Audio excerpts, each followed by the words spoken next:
Hi, Yinnies, and welcome to a Yin Yoga podcast. If you are new around here, welcome. If you are a return listener or a familiar of the podcast, welcome back. Today's topic is going to be about Yin Yoga and spine health. This was requested, but also something that was on my radar and on my list because I often see questions. I used to see questions more so. Now medical questions are no longer allowed in a Yin Yoga Network Facebook group. But questions like, my student has lower back pain. What sequence can I give them? Okay, so we're going to get into a lot of information in this episode. Some of you may not know that I'm actually a yoga therapist with a specialty in back pain or in back care.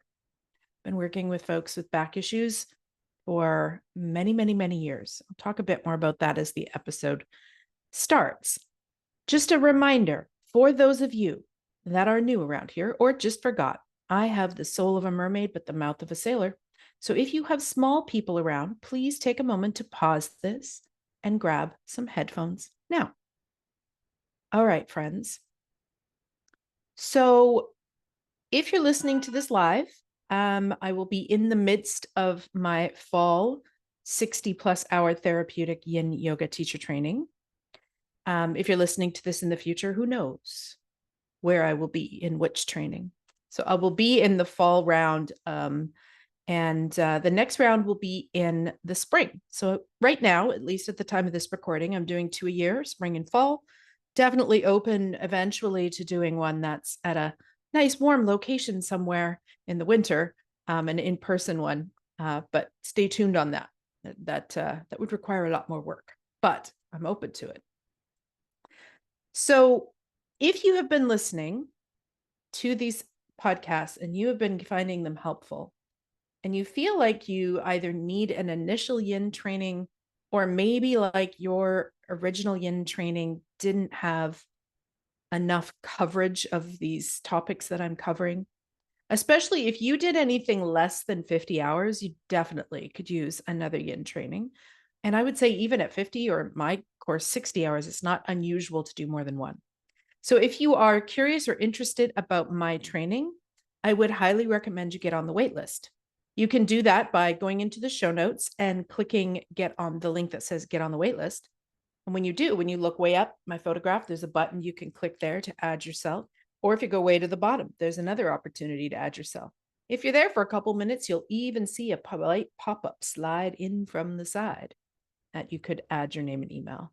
Once you add your name and email, you don't just only sit there until registration opens. I send you all kinds of goodies along the way. So a sequence, videos, music ideas, you get this podcast message to you, video practices, invitations to join me for some of my quarterly free Yin classes. All of those things will be sent to those that are on the wait list. So again, if you want to get on the wait list, just click the link in the show notes that says get on the wait list.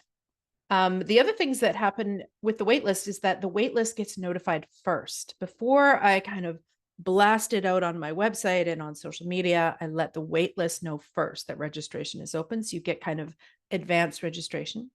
And you also get a coupon code, which is good for the first 5 people that sign up. At the time of this recording, that's 25% off for the first 5 that take advantage of that. So these are some of the reasons you may want to join the waitlist. On the note of my training, I just wanted to read you a little bit of feedback that I got from somebody who took a recent training. And this is by Shannon Yeast. She said, I did a free class that you had offered and knew immediately that you were my teacher. And she says, when the student is ready, the teacher will appear. I did have a prior 30-hour Yin training with Debbie Sereda in Calgary. But mine was much more organized, sequential, and made sense. Had much deeper learning, and there was more emphasis on variations and very understandable because of Paul Grilly's videos. So one of the things I do in my training is y'all watch Anatomy for Yoga and then do some reflection questions. It's one of our homework assignments. And the in-depth Chinese medicine, meridians, and sinew channels. I feel like I understand the principles much better now and see how everybody's different, but can still do a pose with some tweaks. I feel confident in my ability to teach, set students up in the best pose suited for their body. I especially enjoyed the no-nonsense approach, no fluff or ego involved, beautifully presented, written, and spoken, and was never made to feel like my questions were a burden or like I should have known the answer. I love being able to attend your weekly classes. That's something that currently happens, may not stick around forever, but for now, those that join my training get to jump into a weekly Zoom class with me for the duration of the training. Having the recordings to go back to and review practices. My biggest takeaway is that everybody is different, but that some modifications can be made to get everyone into a pose that will give them the benefits of yin yoga.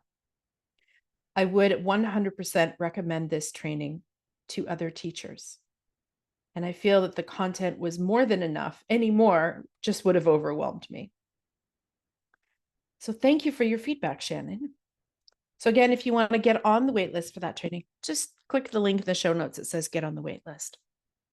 Okay, so let's get into today's topic, yin yoga and spine health.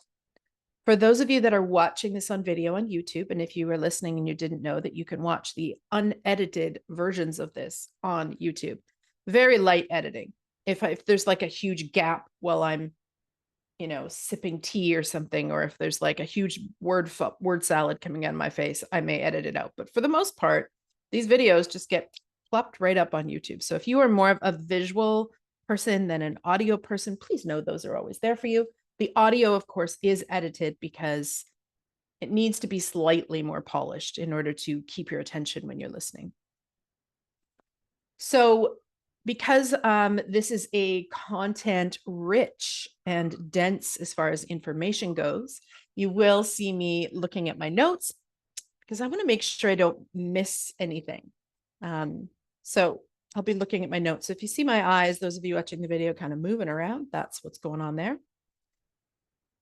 Before we get into kind of a lot of the technical and theoretical information, and then we'll get into the nuts and bolts practicality of how the hell do I teach yin yoga for spine health. So before we get into that, though, I just want to talk a little bit about why I even feel like I should talk about this. For one, it comes up a lot in classes. So that's one reason. All the time I'll see in Facebook groups, what should I do when my student has this condition with their back or this condition with their back, or they have low back pain, or they have this, or they have that. And so that's one reason I wanted to do this episode. The other reason is because I feel like there's some pretty big misconceptions about what is good for our spine, especially as far as Western bodies go. So we'll talk more about that. I actually started working therapeutically with people with back pain long before I ever took my yin training and long before I became a yoga therapist. So if you rewind all the way back to 2003, 2004, so that calendar year we started in the end of 03, graduated in 04, or sorry, started in the fall of 03, graduated in 04. One of the things we had to do in my very initial first teacher training was mentorship and what they called assisting and observing. And so I did a few different kinds of mentorship. So you could pick different teachers, and they really wanted you to pick kind of 2 or 3 areas that you were interested in to sit and observe a teacher teaching it. So one of the ones that I did was prenatal, just so that I hoped to learn enough about what not to do, and, how to help folks with that. I wasn't wanting to specialize in prenatal, but I thought there's lots of pregnant women out there. This would be smart. And then the other one that I took was a back care class. Now, I myself have had back issues and neck issues on and off for my whole life. I was actually born with the cord wrapped around my neck. And so this began some of the neck issues. And then I was in my previous occupation, I was a hairstylist for 12 years. That is if you're not very wise and skillful, which nobody taught us this back then when I went to hair school, on how you stand, how you use your body, your posture, etc., that industry can be brutal for your back, your neck, your shoulders, etc. So then that didn't help. And then a couple of years ago, I found out that actually I do have a little bit of what they consider probably happened at birth, a little bit of a fusion on the right side of my spine in between my sacrum and my lumbar. And so I've always felt kind of just slightly crooked, and thought it was just from all of my bad habits doing hair. But it turns out I found out a couple of years ago after falling down and hurting my back a bit. So they did an x-ray that actually I've had that fusion. And from what they've said, it sounds like it's been there my whole life. So I personally have had some back issues. And so I was just really attracted to this back care class. Now, this particular back care class was very, very therapeutic. I actually think almost to the point where, in my opinion now, looking back at it in hindsight, I don't think some of those students should have been there just yet. They should have still been in physio. So like if someone's coming in with a neck brace on still and then taking it off right before the yoga class, to me, too soon. But this was happening and people were fairly injured actually in this class. There was the usual kind of low back, bulging disc situations, but then there was also, some more serious whiplash and things like that. So I did some assisting and observing that teacher while I was in my training. Then fast forward a couple of years after I graduate my teacher training and I'm off just doing my thing, teaching.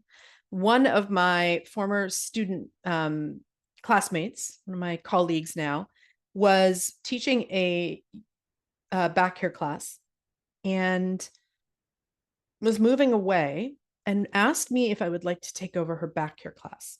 Now, this back care class, which I didn't know, so I said no, because at the time which is exactly the opposite of what I would do now. But way back when I was a new budding teacher, I had no interest in specializing. I just wanted to teach this kind of hatha flow thing that I was doing and get more classes and, get on with my life. So her offering me this kind of more therapeutically themed class actually didn't interest me at all. In fact, it kind of felt like a lot of pressure. And so I said no. And, a couple of weeks later, she poked me again about it. She's like, I don't understand why you wouldn't want to take this class. Like you did mentorship in this area, you've got back stuff. Like, why wouldn't this be a good fit? And I just said, oh God, it's just too much pressure. Like, because I was picturing what I had done in my apprenticeship. I was picturing people walking in with like neck braces and not able to move or get to the floor, etc. So that's what the picture I had in my mind. And she said, no, no, no, it's not like that. These are regular people. They're going to the gym. They've filled out I don't know what it's called in the States. In Canada, it's some kind of a form, a Q something form that, states where their injuries are and blah, blah, blah. If they have a back injury, they've already gone through their physio, but it's mostly, she said, just a lot of like desk jockeys, folks that sit all day and are sore and tight. And I was like, oh, okay, well, that's different. So I said, well, I don't know. So I went to a few of her classes and saw kind of what she was teaching and the population. And then it was a resounding yes. I took that class over. Several years later, ended up running that class on my own outside of the gym when the gym closed, added another weekly class, added 3 more back pain classes over the years. And so this was all happening, and this specialty was happening even before I took my yoga therapy training. So not only had I done mentorship and apprenticeship with this, I just started diving deep into studying, on my own, and then also reaching out to physiotherapists and having conversations with them about specific back conditions and what would be not good. And, whenever I was working with somebody, I would ask them, is it okay if I talk to your chiropractor or your physiotherapist about what's going on for you? And we would, create any plan of modifications or whatever based on my conversation with them. So I went on like this for several years, became known as sort of a back care specialist. And then fast forward several years later, many years later, moving to Victoria and then becoming a yoga therapist and diving even deeper into the back care. Now, of all of the yoga therapy modules that I took, the back care module was actually probably one of the ones where I learned the least, simply because I had done so much previous study. But I definitely did learn a lot of things that I was not aware of in my previous experience. So to tell you this whole long story is to tell you why I feel comfortable making an episode like this. Whereas if somebody wanted me to do one that was like yin yoga for knee pain, I wouldn't pick that up as a challenge because I have not worked in depth enough with people with their knees in order to feel like I have anything to add to that conversation.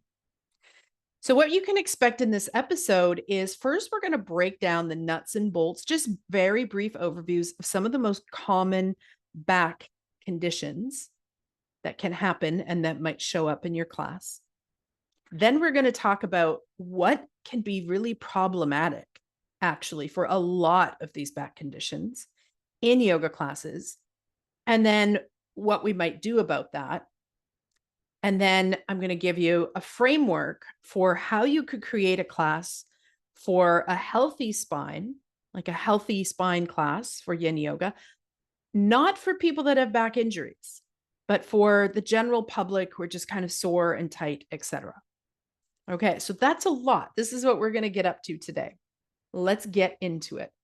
So we're going to start with just some of the common back things that can pop up. And again, these are very brief overviews and would require a lot more study on your part if this is an area that interests you. Let's start with something as simple as lordosis, or sometimes called sway back. And this develops if your spinal curves are too much and it pushes your posture out of its usual alignment. And you might see that the lordosis affects the lumbar spine, sometimes in lay terms called sway back. Now, I want to be really clear here because it's getting better, but in the past, there was a lot of misdiagnosis of lordosis from people who were not qualified to diagnose it. I know this because I got some. So genetically speaking, I have a larger lumbar curve than maybe some of the average people next to me. I do not have lordosis though. So sometimes, especially yoga teachers can confuse a genetic bone structure and the fact that I have ample and strong glutes, which makes my lower back curve look even larger than it actually is. Because if you put me against a wall, with my butt against a wall, my lower back's not going to be anywhere near the wall. And that's partially because of my genetic skeleton, but it's also partially just because I got a big butt. So I want to mention this because this is often where a lot of this tuck your tailbone bullshit comes in, which if you are still telling your students to tuck your tailbone, please Google what's wrong with telling my students to tuck their tailbone. Okay. This is an old, out of date cue that really should fall by the wayside and is beyond this episode. But I was constantly told in my yoga experience from the uneducated eye that I needed to tuck my tailbone or lessen my lumbar curve because they thought that I had lordosis, whereas actually that was just my bone structure. So I just wanted to mention that.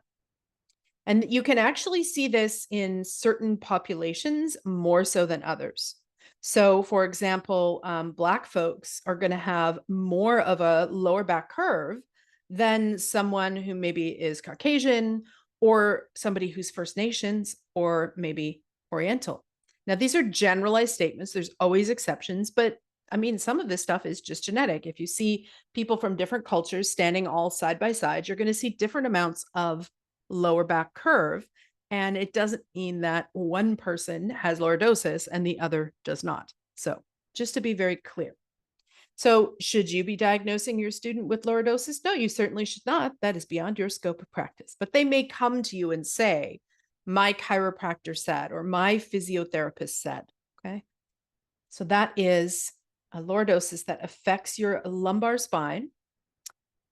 And then there's kyphosis, which is a front to back curvature of the spine. And that can lead to kind of like a hunchback or slouching posture. Now, I'm not talking about the normal amount of Western slouchiness that everybody seems to do. I'm talking about now it's actually starting to affect your bone structure. The forward curvature is normal in the rib cage, but can be problematic sometimes in some cases. And some of the things that can cause kyphosis could be degeneration, disease, or osteoporosis, and other conditions that affect the spine. So, this is what sometimes is referred to as that kind of almost hunchback position. Then we have scoliosis, and scoliosis is a side to side curve of your spine. So it's not a front to back. It's not like you're rounding forward or like you've got, your butt sticking out like in lordosis. This is actually a side curve. And some curves in scoliosis are really mild and don't cause a lot of symptoms. Those are usually functional scoliosis. So sometimes scoliosis happens in a functional way because you have an injury. And so your muscles kind of tighten a little bit on one side and, are a little slacker on the other side, or they're stronger on one side. And so your body is just kind of adapted for an injury or a tight spot, giving you a slight scoliosis. That's actually pretty common. But then, of course, there is like extreme scoliosis or strong scoliosis that is more of a spinal condition as opposed to an adaptation. And you may have seen those folks too, where, they're sort of stand crooked. And a lot of times, eventually, if they don't get help for that, they are not able to stand up straight anymore. Okay. Then here's some more common things. So, arthritis. I mean, we can get arthritis in any joint. So, of course, that could affect our spine. Degenerative disc disease. So, there are these wonderful little discs between our vertebrae, little spongy discs that are designed to keep our vertebrae or the bones of the spine from falling onto each other. So, degenerative disc disease is when those jelly like substances, those little discs between the vertebrae, begin to break down. This can lead to bulging or protrusion of the disc or to bone spurs. And this can happen in the neck, but also anywhere in throughout the spine. Some of this happens with age, although it doesn't necessarily have to happen with age. Okay, then we have herniated discs, often by lay terms called slipped, ruptured, bulging, compressed, or prolapsed discs. Those are all pseudonyms. A herniated disc occurs when one of those little squishy cushion discs in between any of the 26 vertebrae of the spine ruptures, which means that jelly-like substance that it was containing begins to leak. And that can then impinge on the spinal cord or the nerves. Those disc situations can cause sciatica or other back pain and also weakness. And herniated discs are not uncommon, and they don't always cause pain. What they are realizing now is that there are a whole bunch of people out there that may be living with, herniated discs or bulging discs that don't even know because they don't have any pain. Because the only way that you would have pain is if the disc was starting to push on a nerve, or if it was causing other misalignments of the spine that were then pushing on a nerve. Because pain, again, is a nervous system thing, nerve to brain. Okay, so it's possible that people could be walking around with herniated discs or bulging discs and never know it and not experience any pain. And then there are people that are experiencing that pain and they can get treatment and it actually can be repaired. People can live somewhat normal lives. I mean, they have to be aware of their spine. So I say all of this because I would say one of the most common things that I get in my back care classes are people that have had herniated or bulging discs. And there's certain things that we want to keep in mind with that population, as well as a lot of these, actually. I'll summarize it when we get near the bottom of these to tell you how yoga could be actually making some of these things worse. But just know that it's not uncommon and it is not a death sentence, and that not everybody that has a bulging disc has pain. And so they may not even know that they have a bulging disc. Okay. Spinal stenosis is a narrowing of the spine that puts pressure on the spinal cord and the nerves. So this condition can occur in the neck or in the middle of the spine or in the lower spine. And spinal stenosis can be caused by injuries or by diseases like osteoarthritis or scoliosis. Many people have no symptoms, So again, just because you have something wrong with your back doesn't necessarily mean you're in pain. You might not be. But some people experience pain, numbness, weakness in their neck or their back.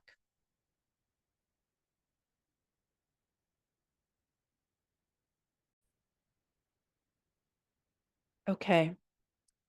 And then we have spondylosis, which is a condition where there is abnormal wear on the spinal vertebrae and the discs between them. This can happen in the neck, so cervical in the neck, and can be a common cause of chronic neck pain. Can happen in the mid back or in the lower back as well.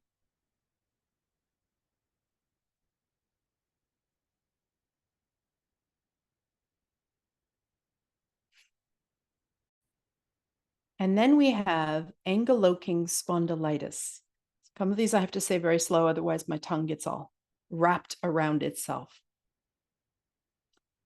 This is a type of arthritis that causes inflammation between the vertebrae and the joints where the spine and the pelvis meet. This condition frequently runs in families and tends to be more severe or prevalent amongst men. Symptoms can include pain and stiffness in the lower back and hips, especially after periods of inactivity. So, this is key, this inactivity part, and it can really reduce flexibility. Then we have osteoporosis or vertebral fractures that can come from osteoporosis. So, this is a systematic skeletal disorder that is characterized by low bone mass. This happens a lot, unfortunately, as we age, especially with women that are postmenopause. If we're not really, really careful and aware of this, this can cause some big problems. Microarchitectural deterioration of bone, leading to more porous bone and then an increased fracture risk.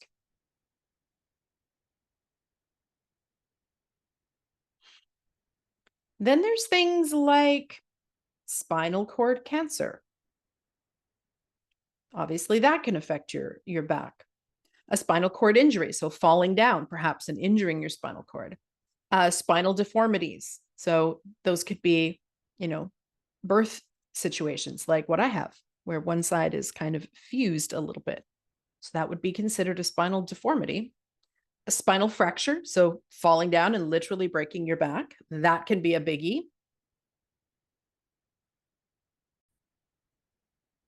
And then we have spondylolisthesis, which again, I have to say slow, otherwise tongue gets all twisted and may get all word salady. That is a condition where one of the vertebrae of the spine moves out of its proper position and into or onto the vertebrae below it. Then we have something called sciatica.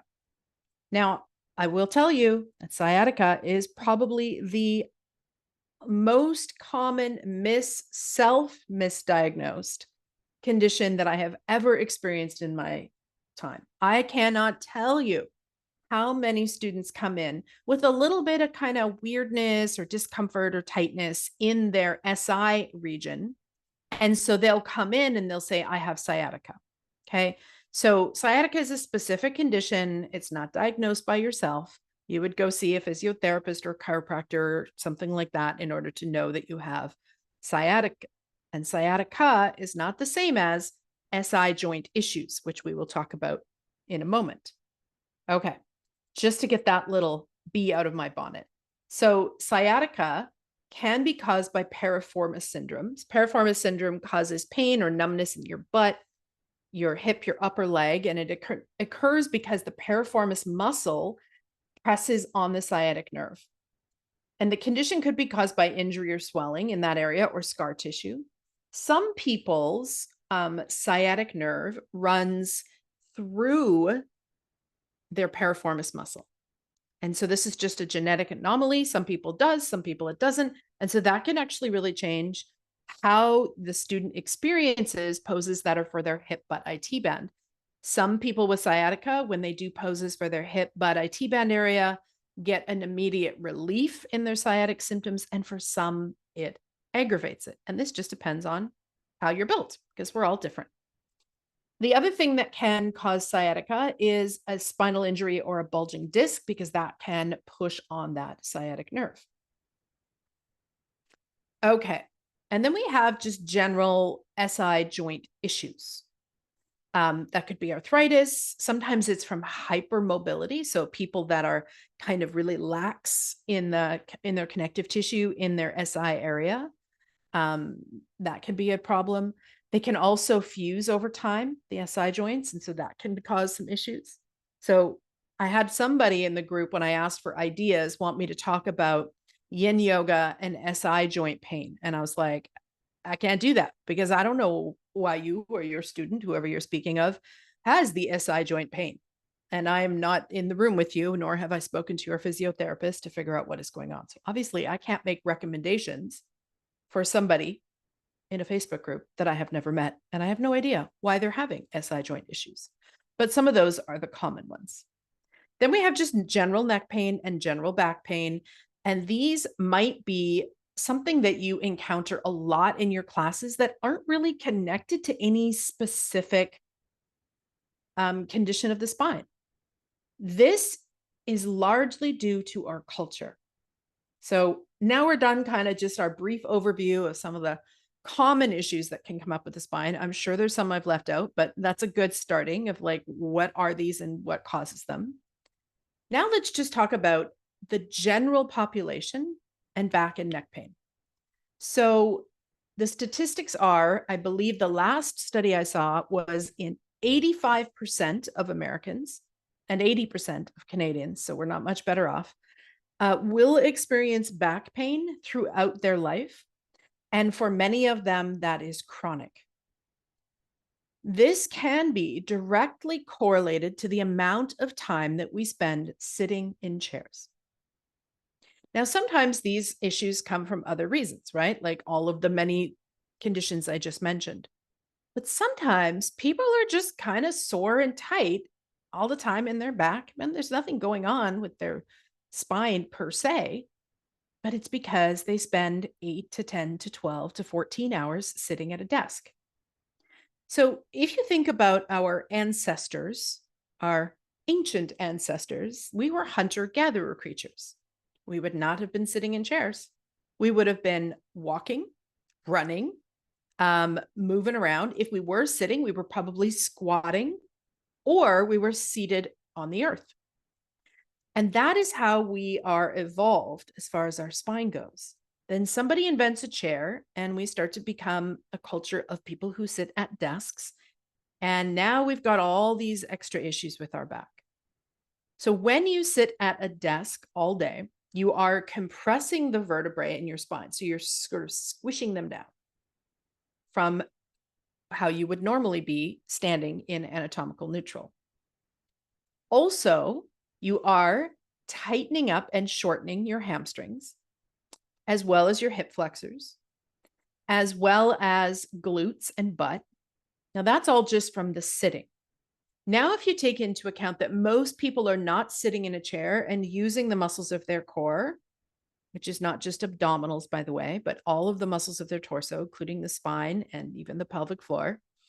If they're not using the muscles of their core to allow them to sit up straight, they're instead leaning back into that chair, maybe even sometimes with a big cushion under their lumbar, so they really don't have to use any muscles. Or maybe they're not leaning back, but they're rounding forward and they're sort of slouched, and then the hands are on the keyboard and there's this rounding of the upper back and this closing off of the front body, which now means all the muscles of the front of your shoulders and your pecs in your chest are tight, and that the muscles of your back are chronically weak and chronically tight. So this is a big problem culturally. So it is very likely that you will have people in your classes who have back pain who don't actually have anything anatomically wrong with their spine or the bony processes or the discs, but it's because they sit at a desk all day. So this is the group that I want to talk about and what we can do. Now, I want to mention that if you have a student who has any of the conditions in that list above that we just went over, you shouldn't be teaching them in an average yoga class unless you have extra qualifications and you have perhaps connected with their chiropractor or physiotherapist to find out what their specific condition is and what movements are not recommended and which ones are encouraged. And then once you even have that information, then you have to work with each individual student because they're all going to be slightly different. So, for example, if somebody comes to you and says they have bulging discs, most commonly that means that the discs are a posterior bulge because they are a sloucher. They've been sitting at a desk. But if it's an anterior bulge, you would treat that very differently. And you will not know that. And guess what? Your student might not even know that unless you've actually consulted with their medical professional.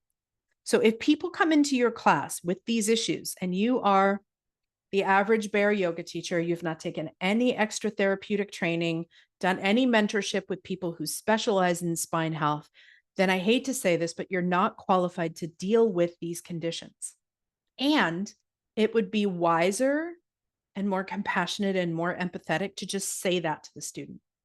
You know, if they show up at your class and they're like, oh, by the way, I have this going on, just tell them, okay, we're going to do the best we can for this class because you're here and I want you to enjoy the class, make some modifications perhaps. But ideally, you shouldn't just be dropping into yoga classes. You should be, if your physiotherapist or your chiropractor says you're ready, you should be attending a back focused class with a yoga therapist who has training and a niche in that area of back pain. So if you are a generalized teacher and you have people that come in and they have some of these back injuries, do your best and then refer them to a yoga therapist. If they've already done physio and their physio has said yoga is okay, which we want to make sure that that's in place too, because sometimes they're just coming to yoga because they heard it's good for their back and their physiotherapist would be shocked and appalled that they were attending yoga. So if, let's just say, their chiropractor, physiotherapist, et cetera, has said, okay, you're good to go as far as physical stuff goes, and they show up in your class, you need to refer them out to somebody who has a specialty in this area. So a yoga therapist who has a specialty in back pain. I am one of those. Here's an example though. I don't work with all kinds of back pain. So in the population that I teach, I don't have at this point, that will change, I'm sure, as soon as I get up in the years as well, but I don't have a lot of teachers that have osteoporosis or osteoarthritis at this point. Now, I do know how to modify for those things. So I can say, if you know that you have osteoporosis or osteoarthritis, I'd like you to do this instead. But I don't have a lot of it in my class right now. So I'm not modifying my whole class plan for that condition, but I can say, if you have this, right? Just like in my average drop-in class, I might call out, if you have bulging discs or if you have osteoarthritis or osteoporosis, I want you to do this instead. But I have the knowledge to do that because of my years of study and my years of work with students. And I'm still learning stuff all the time. So I'm going to stress this a lot because I think that sometimes as yoga teachers, there's a hubris that can happen where we go way beyond the scope of our practice and our knowledge because we think things are way simpler than they are and we just want to help people, right? We think if somebody comes in with lower back pain and we just say, oh, do forward bends, that's going to fix their back pain. When in fact, for a large percentage of the above conditions that I just read to you, forward bends could exacerbate that and make it worse. I'm going to say that one more time. For a lot of these conditions, putting your students in a lot of forward bends, especially with a rounded spine, could make these conditions worse. So this is why you should not be teaching out of your scope of practice. So now I realize somebody drops into your class, they've already checked in, you work at a studio, what are you going to do? Well, you're going to do your best. But you're going to have an honest conversation with them and say, hey, I know you probably heard somewhere that yoga is good for your back, but actually just dropping into the average yoga class may not be good for your back because there are specific things that somebody with your particular spinal situation, whichever one of it is, should be doing and not be doing. So I would recommend that you seek out a yoga therapist who has a specialty in back pain. And it would be good for you to do some research as to who that might be in your area so that you have someone to refer them to. Okay, so this is super important.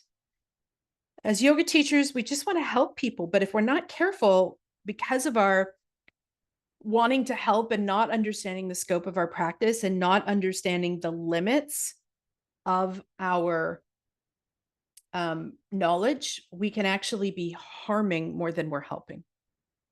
And it's unfortunate that sometimes doctors or even physiotherapists will just say, okay, go to yoga without giving them any more parameters about what style of yoga, what kind of yoga, whether or not they should be doing therapeutic yoga. So sometimes that happens. And so it might fall on you to say, hey, here's what you should do.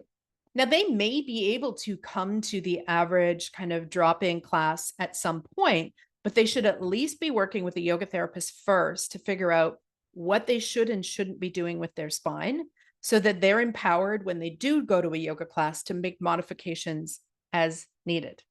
Okay, so that's my soapbox about that.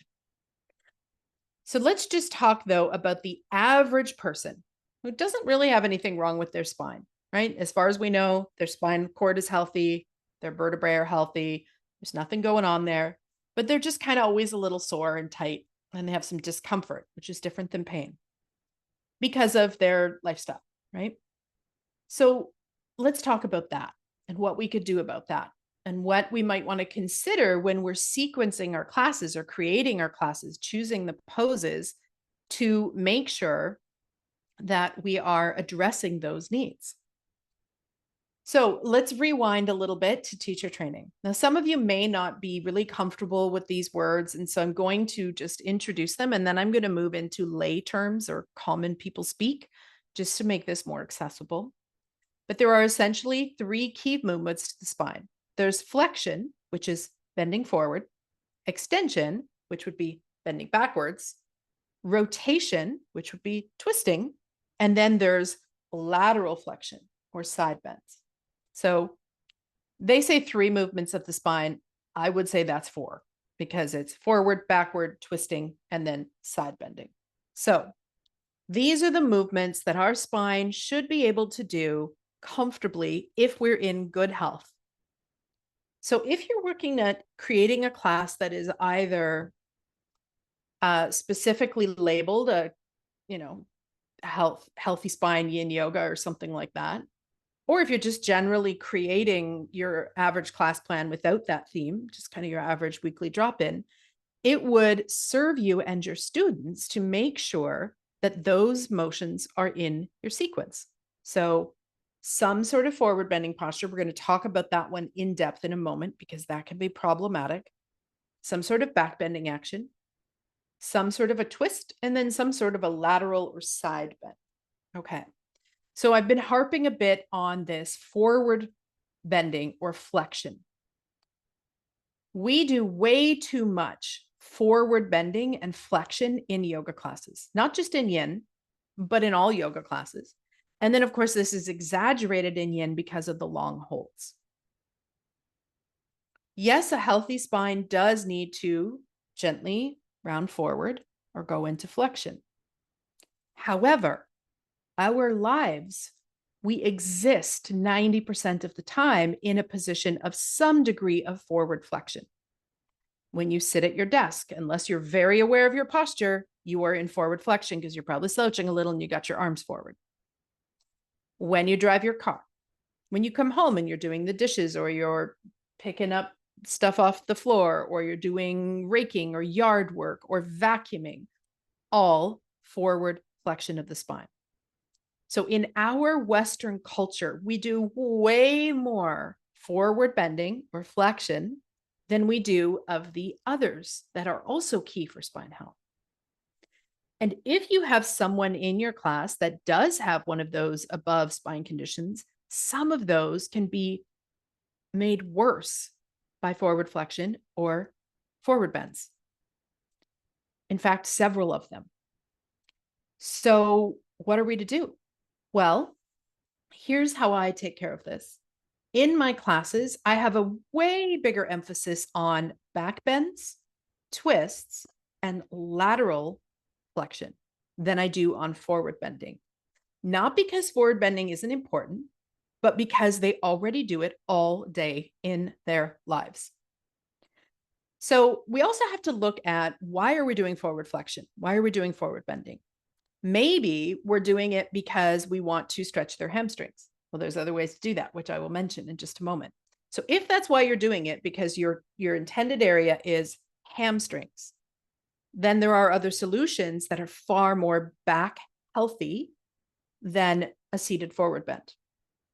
If you're getting them to do that forward bending or forward flexion because you do want that gentle movement of the spine, that rounding forward, you could probably get enough of that in child's pose or laying on their back and hugging their knees into their chest.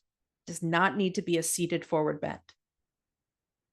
So those are usually the two reasons. And then there's the energetics, right? Sometimes we're doing a forward bend because it's sort of down regulating for the nervous system. But again, there are other ways that you could do that, including lying on the floor, legs up the wall, etc. So the reason that I keep harping on the forward bending is because 90% of the time, maybe even more, maybe even up to like 95% of the time, that's what we're doing too much of in our yoga classes, not just in yin, but in all classes. There's this obsession with forward bending.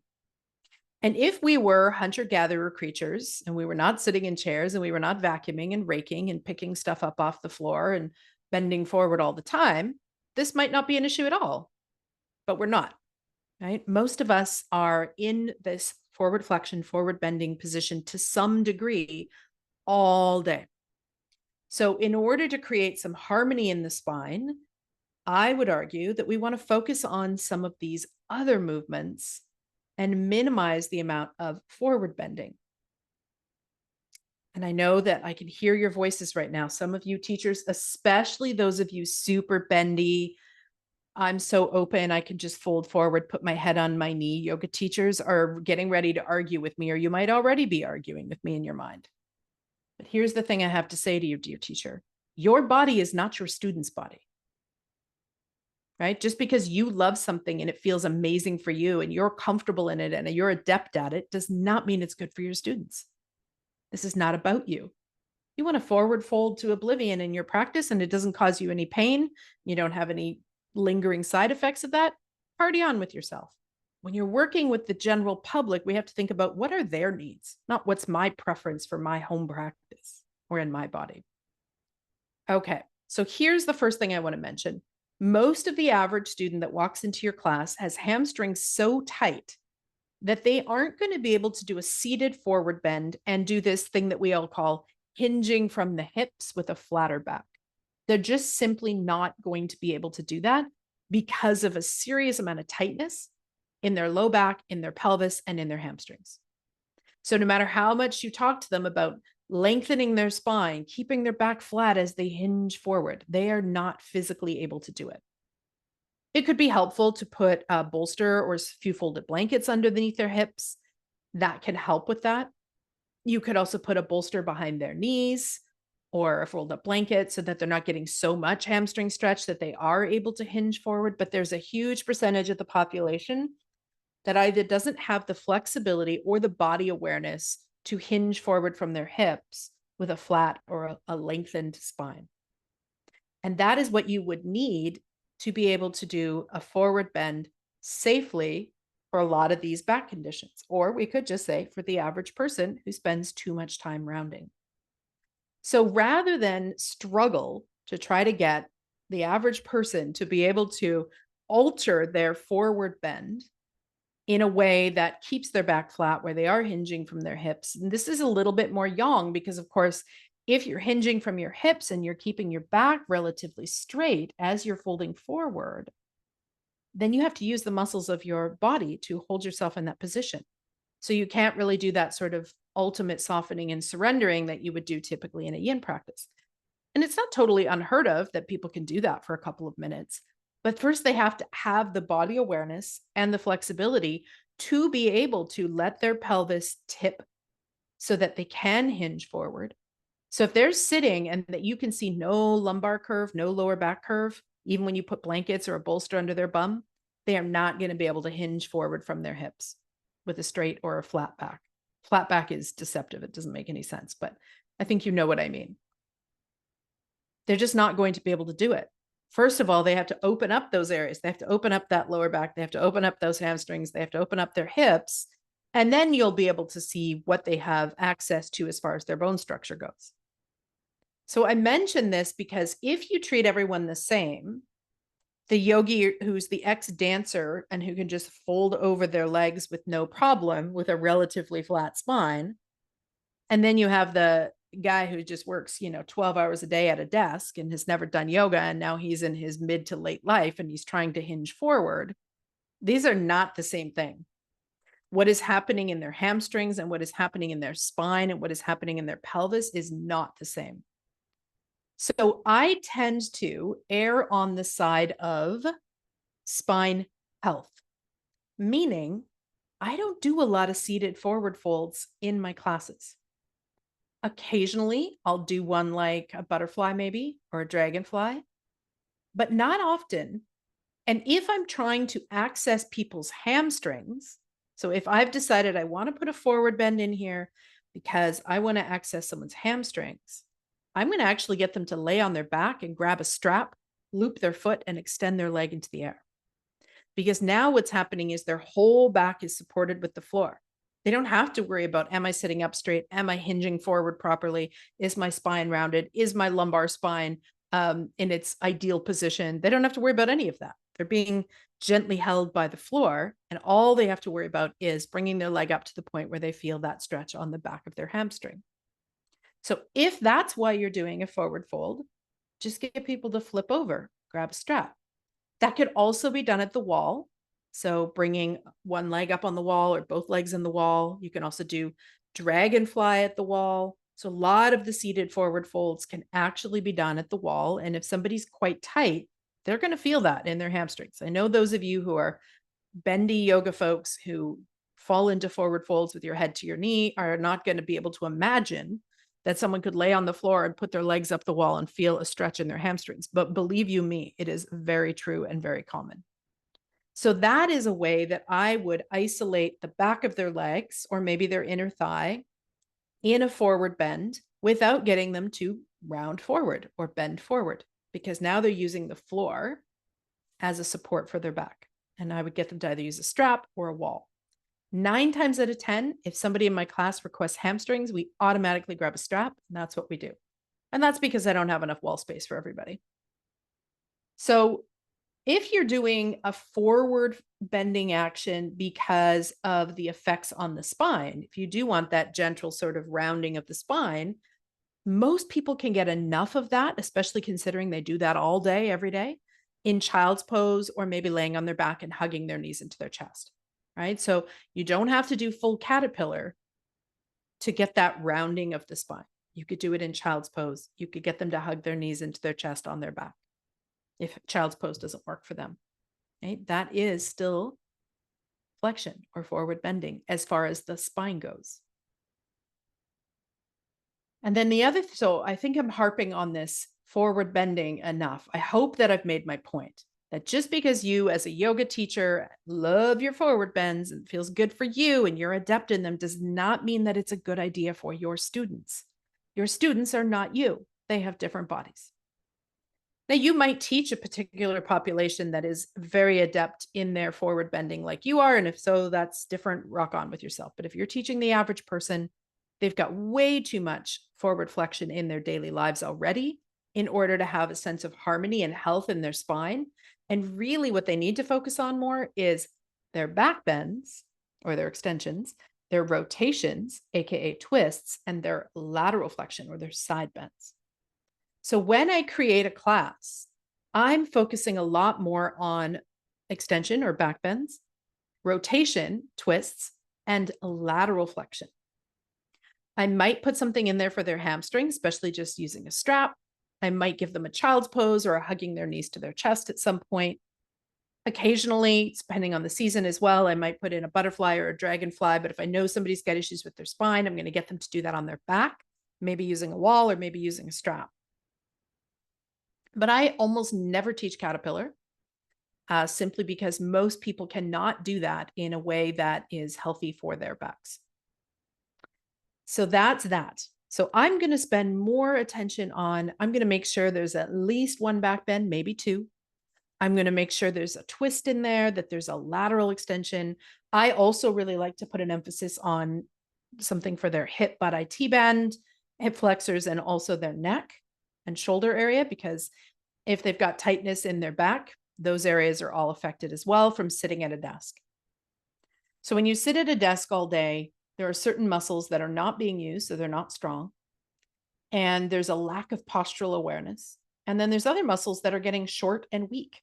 And so I spend more time in my yin practice at creating an awareness of those particular muscle groups: hamstrings, hip flexors, hip butt, IT band, glute areas, all of those. And then I do a good dose of back bends. And when I do back bends, I don't just limit myself to the kind of OG poses like Spheal. I often combine Sphinx and Seal when in my classes when I teach. I give them the options, so that's why that slipped out. So Sphinx pose or Seal. I actually do a lot of back bending over bolsters, which I actually feel like is more sort of bang for their buck for most students, because they need that heart opening, arms out to the side as well. And so heart bed, starfish, fish pose, a lot of those kinds of things tend to be my go-tos more so than Sphinx or Seal, simply because I want to get the most bang for my buck. And I know that in those shapes, they're going to get that gentle compression in their back, but they're also going to open up their front body, which desperately needs it. And you can't really open your front body as effectively in Seal or Sphinx because you're using your arms to hold you. So that's just my own personal preference. And if you are listening to this, you're going, I don't know what any of these poses are, then you may not have done a yin training where they included any upper body stuff or any poses with props. And if that's the case, I'm sorry about that. But they are there. They're around. You can always DM me if you're totally lost and confused about what those might be. Maybe I will, in the show notes on my blog, I will put some images of some of these, and I'll put one of them also as the podcast image. So I'll put some of these in the article on my blog. So you'll have to click the link to get over to see the full show notes to see those. Then I also want to include some twisting, maybe one twist, maybe two, and some lateral extensions. So maybe a little bit of what Bernie calls banana, which I call crescent pose, or mermaid, which is lying sideways over a bolster with the bolster in your waist, or even just a seated side bend. Can be lovely is if you're get them in shoelace already or square because you're, wanting to get into their hips, and you just get them to do a couple minutes in a side pose. That can be a lovely way to add in some more lateral or side bending. Okay, so I'm going to summarize. I'm not going to go back and summarize each of these spine conditions because that would be too much time. But I do want to really mention that as yoga professionals, we have to understand scope of practice. When someone is a doctor or a psychologist or a dentist or a massage therapist or a physiotherapist, they get these lessons as part of their training as to what is their scope of practice, which basically means, what am I an expert in? What is part of my practice? What can I work with people with? And what is beyond my scope of practice, which means I now refer to somebody else who is an expert in that area. And because yoga isn't licensed, and I don't want it to be, but the only disadvantage of that, in my opinion, is that we have a whole bunch of underqualified yoga teachers who are well-meaning, but do not understand how little they know. So when it comes to medical conditions like back issues and issues of the spine, most of you that I'm speaking to right now, simply it is a matter of you don't know all the things that you don't know.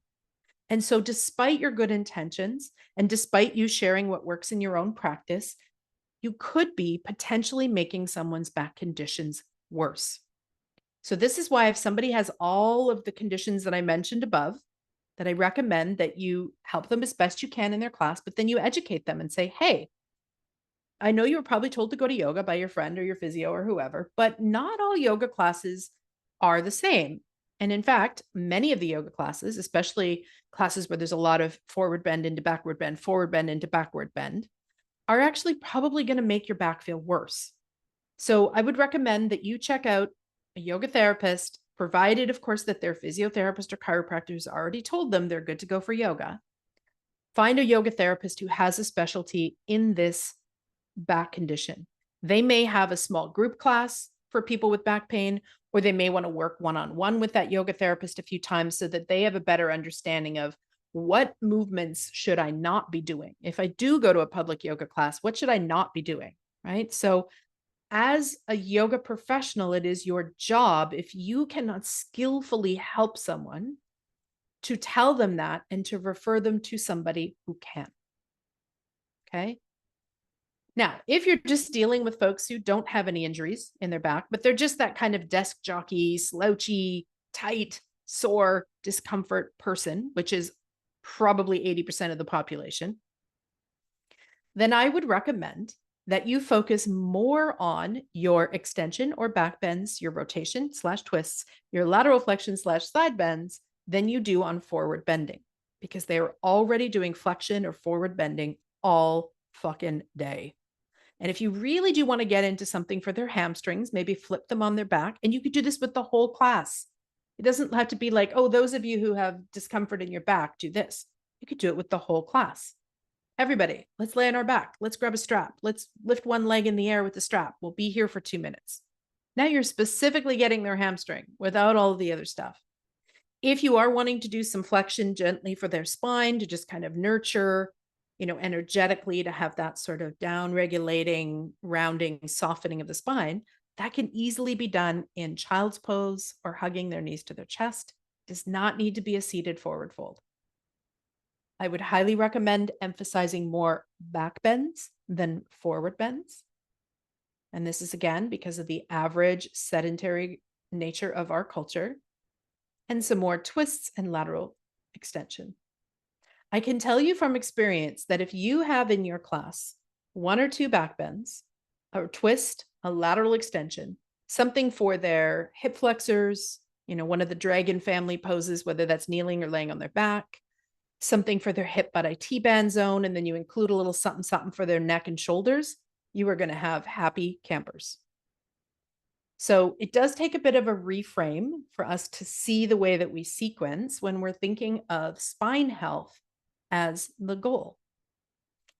So I realize that for some of you, you might be having like, oh, holy fuck moments now, because you sequence with a lot of forward folds. And maybe that's just because that's how you were taught, or because there are so many of them in yin, or because that's what you personally enjoy in your own body. But if that's the case, I would just ask you to sit with it for a while and ask yourself, what is the intention of putting this forward fold in my sequence? And if you can't answer that, that's a sign that maybe you need to reconsider. And if it is for hamstrings, I've given you options. Use a wall, use a strap. If it is for gently rounding the spine and having them feel sort of nurtured and hugged in, you could do that in child's pose or hugging their knees into their chest. So ask yourself what your intention is for these poses so that you know whether or not you're just doing them because you've always done it this way, or because it's what feels good in your body, or if you're doing it because it's what's best for the students that happen to be in front of you that day. Because my hope is, as yoga professionals, we can have our plans, right? But then we can look at the students that are in front of us and go, oh, okay, I need to rethink a couple things. And I hope that this also empowers you to know that if you are just a 200 or a 500-hour teacher who hasn't taken any specific in-depth therapeutic training in back conditions and spine conditions, I hope this gives you the confidence to actually just be able to say that to your students. Like, you are not expected to know everything. And so if someone walks in and they're like, hey, I have blah, blah, blah going on with my back, and you're like, oh shit, what is that? What does that mean? Then just say, welcome, I'm glad you're here. Ask them how they're doing, ask them what makes it feel worse, what makes it feel better, modify their practice, and then educate them that there is a better place for them to be practicing, and that is with a yoga therapist if they've been given the go-ahead to practice yoga, so that that yoga therapist can show them what to do with their back, what not to do with their back, and how they might modify going forward if they do want to do a public class. Okay, my friends, I hope that this wasn't too heady, too heavy, but it comes up so often.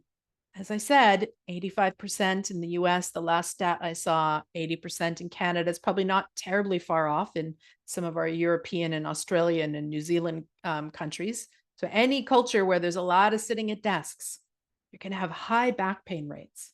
And so this isn't something obscure that you're never going to come into in your class. It's going to show up. So hopefully that this episode gave you some knowledge about different spine conditions and what they are.